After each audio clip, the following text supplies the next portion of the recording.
बच्चों के विकास का आधार शिक्षा, पोषण और आहार। तो आइए बचपन की इन जरूरतों को पूरा करने के संकल्प के साथ सुनते हैं समग्र शिक्षा उत्तर प्रदेश और यूनिसेफ लखनऊ की तरफ से प्रस्तुत ये कार्यक्रम जन पहल। शिक्षा प्रगति की ऐसी सीढ़ी, रोशन होती जिससे हर पीढ़ी। आज माता पिता ने है ठानी, विद्यालय प्रबंध समिति में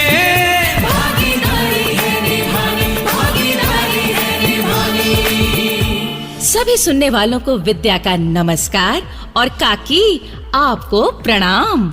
सुखी रहो विद्या बेटी, सुखी रहो। तुम्हें और सभी सुनने वालों को मेरी तरफ से ढेर सारा आशीर्वाद। काकी, ये जो हमारा प्रोग्राम है जन पहल, इसमें हम एसएमसी मतलब की विद्यालय प्रबंध समिति की भूमिका, जिम्मेदारियों और कामकाज की जानकारी को बांटते हैं। बिल्कुल ठीक कहा तुमने बेटी। एसएमसी वाले ये सब काम करेंगे तभी तो शिक्षा के अधिकार अधिनियम की हर बात पूरी होगी। हाँ काकी, तो आज और आने वाली कुछ कड़ियों में हम एसएमसी की उस जिम्मेदारी की बात करेंगे जो बच्चों को दोपहर में स्कूल में मिलने वाले भोजन, अध्यापकों की स्कूल में हाजिरी और स्कूल में किसी भी प्रकार के भेदभाव को मिटाने से जुड़ी है। और ये तीनों ही बातें जरूरी हैं। काकी, तो पहले बात करते हैं सरकारी स्कूलों में बच्चों को दोपहर में मतलब कि करीब 11-12 बजे मिलने वाले मुफ्त पौष्टिक भोजन के बारे में।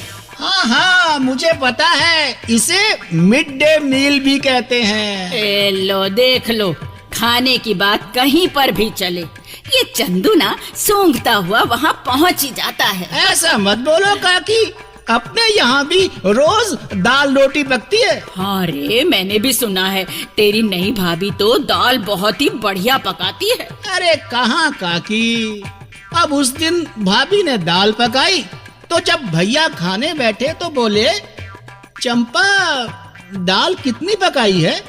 तो भाभी बोली 1 पाव होगी।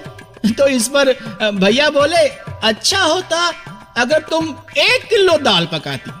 तो भाभी खुशी से बोली, हाय क्या मैंने इतनी बढ़िया दाल पकाई है। तो फिर भैया क्या बोले? भैया बोले, नहीं, जितना तुमने दाल में नमक डाला है ना, मैं उस हिसाब से कह रहा हूँ। तो काकी, हम बात कर रहे थे सरकारी स्कूलों में बच्चों को मिलने वाले मुफ्त भोजन यानी मिड डे मील की। हाँ विद्या बेटी, मैं जानती हूँ कि ये एक ऐसा इंतजाम है स्कूली बच्चों के लिए जिसके एक नहीं अनेक फायदे होते हैं। हाँ काकी, ये भोजन पौष्टिक और संतुलित होता है, जिसे खाने से बच्चों का न सिर्फ शरीर ही विकसित और मजबूत बनता है बल्कि बुद्धि का भी विकास होता है और इस तरह बच्चों की सेहत का अधिकार पूरा होता है।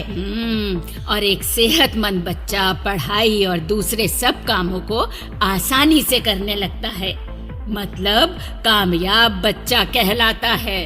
और काकी, एक बड़ी बात और। क्या? इस मिड डे मील की वजह से स्कूल में बच्चों की हाजिरी भी बढ़ जाती है। हाँ विद्या बेटी, ये बात तो सही पकड़ी तुमने। भाई बच्चों को अच्छा लगता है ताजे और कई प्रकार के भोजन का स्वाद, और माता पिता भी चाहते हैं कि उनके बच्चों को रोज पौष्टिक खाना मिलता रहे। तो भाई इससे स्कूल की हाजिरी बढ़ती है ना। जी काकी, और एक साथ भोजन करने से बच्चों में सामाजिक मेलजोल बढ़ता है और एक बार इस तरह जो बच्चों के मन से भेदभाव मिट गया तो फिर सारी उम्र वो उनके मन में दोबारा नहीं पैदा होगा। जी, तो इन सारे फायदों को देखते हुए एसएमसी को चाहिए कि वो बच्चों को मिलने वाले इस भोजन पर भी पूरा ध्यान दें। और एसएमसी को जिन बातों का ध्यान रखना चाहिए उनमें से कुछ बातें हम जानते हैं हमारी आज की नाटिका को सुनकर।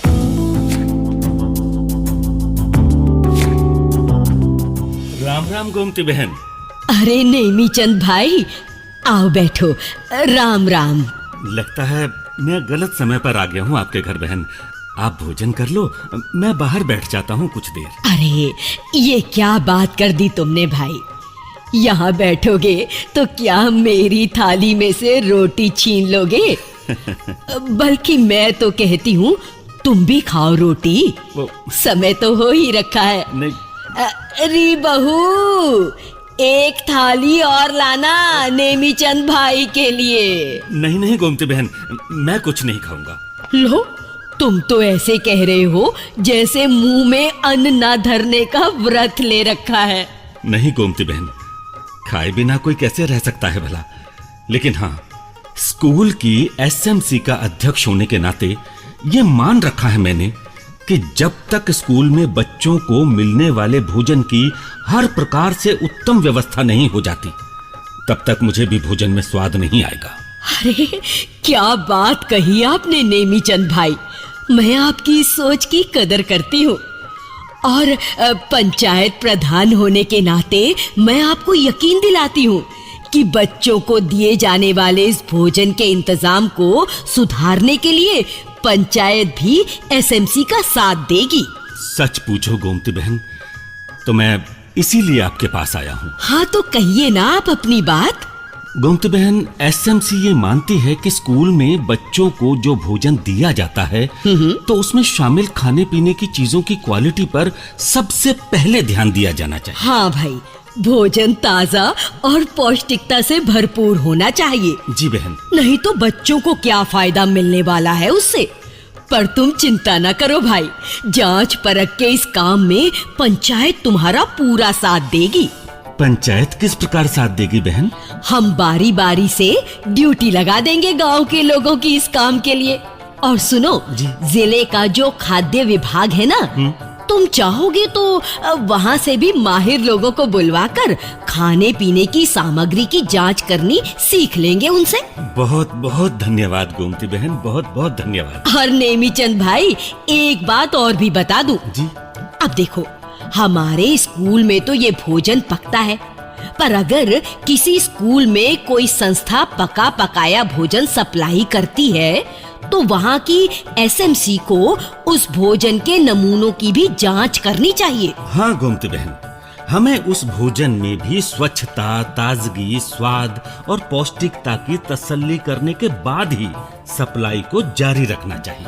और भाई, जहाँ तक अपने स्कूल की बात है तो एसएमसी को ध्यान रखना चाहिए कि भोजन पकाने का स्थान और भोजन पकाने वाला इंसान दोनों साफ सुथरे हों। हाँ बहन, और वो स्थान सुरक्षित भी होना चाहिए, मतलब कि वहाँ मक्खी, मच्छर, छिपकली आदि नहीं होने चाहिए और धूल आंधी का असर भी वहाँ नहीं होना चाहिए। नेमीचंद भाई, मुझे एक बात और याद आई। वो क्या? खाली पके हुए भोजन की जांच ही नहीं होनी चाहिए। भोजन पकाने के लिए जो कच्चा सामान आता है ना, उसकी जांच पर भी एसएमसी को ध्यान देना चाहिए। हाँ गोमती बहन, हम इन सब बातों का ध्यान रखेंगे। बस, तो फिर पंचायत भी हर काम में एसएमसी के साथ है।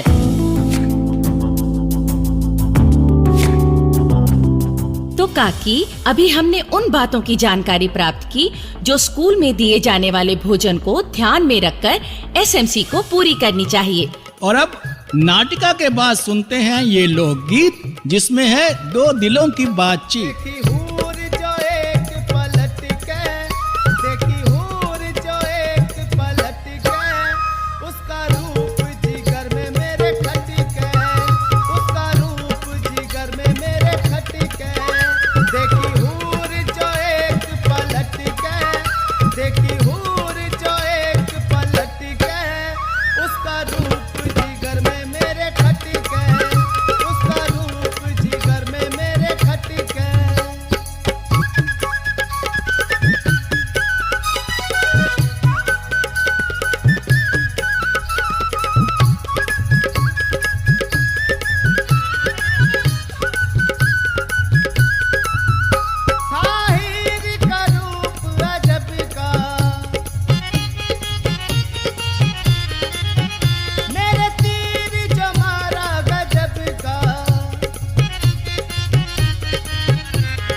और अब सुनते हैं ये प्रेरक संदेश।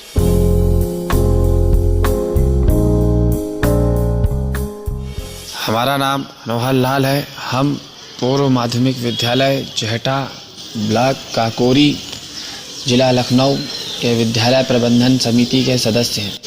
जब से हम विद्यालय प्रबंधन समिति के सदस्य बने हैं, तब से हम लगातार प्रयास कर रहे हैं कि हमारे गांव का कोई भी बच्चा अशिक्षित ना रहे, और जो भी बच्चे विद्यालय से दूर हैं हमारे गांव के, उनको हम खुद ले जाकर उनका एडमिशन कराते हैं।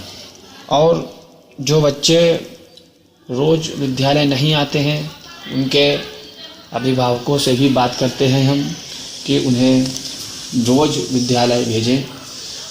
और अभी विद्यालय की बाहर की दीवार टूट गई थी। भी हाल ही में मैंने प्रधान जी से बात करके विद्यालय की बाहर की दीवार बनवाई है, और हम लगातार प्रयास कर रहे हैं कि विद्यालय का में नामांकन बढ़े और ठहराव बढ़े।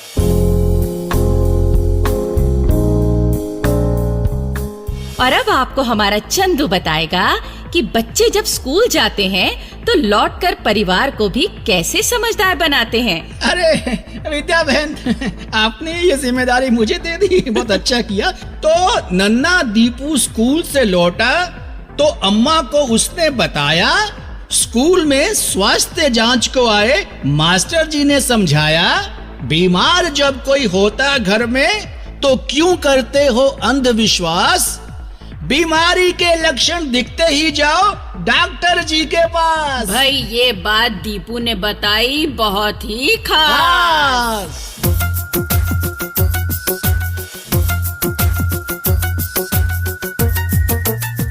तो बस अब इतना ही कि स्कूल में तो आपके बच्चों को साफ सुथरा पौष्टिक खाना मिलता ही है, तो आप जतन कीजिए कि उन्हें घर में भी वैसा ही साफ सुथरा और सेहत को बढ़ाने वाला भोजन मिले। हाँ, हर माँ रखे ये ख्याल, भोजन में हो सेहत और दुलार। वाह काकी, क्या बात कही। भाइयों बहनों, अगर आप अपनी बात हम तक पहुंचाना चाहते हैं या विद्यालय प्रबंध समिति के बारे में कोई जानकारी चाहते हैं या कार्यक्रम के बारे में कोई सुझाव देना चाहते हैं, तो इस पते पर लिखें। हमारा पता है समग्र शिक्षा उत्तर प्रदेश, सर्व शिक्षा अभियान ऑफिस, विद्या भवन, प्रथम तल, फर्स्ट फ्लोर, निशांतगंज, लखनऊ 226007। और अब पता नोट करने के बाद एक जरूरी बात और सुन लीजिए। भाइयों बहनों, हमें मालूम हुआ है कि आपको जन पहल प्रोग्राम बहुत पसंद आता है, लेकिन हम चाहते हैं कि ये प्रोग्राम और भी अच्छा बने ताकि आपको और पसंद आए। इसलिए इस प्रोग्राम में अपनी भागीदारी निभाइए। स्कूल जाने वाले बच्चों के बारे में कोई सच्ची घटना हो या बच्चे को स्कूल भेजने से परिवार ने कोई नई बात सीखी हो या आपके स्कूल में कोई ऐसी घटना हुई हो जो सभी बच्चों के लिए प्रेरक हो, तो ऐसी घटना हमें लिखकर भेजिए, हम उसे अपने प्रोग्राम में शामिल करेंगे। तो अब जन पहल के अगले कार्यक्रम तक विद्या और अपनी काकी और अपने चंदू को आज्ञा दीजिए। जय हिंद। शिक्षा प्रगति की ऐसी सीढ़ी, रोशन होती जिससे हर पीढ़ी। आज माता पिता ने है ठानी, विद्यालय प्रबंध समिति में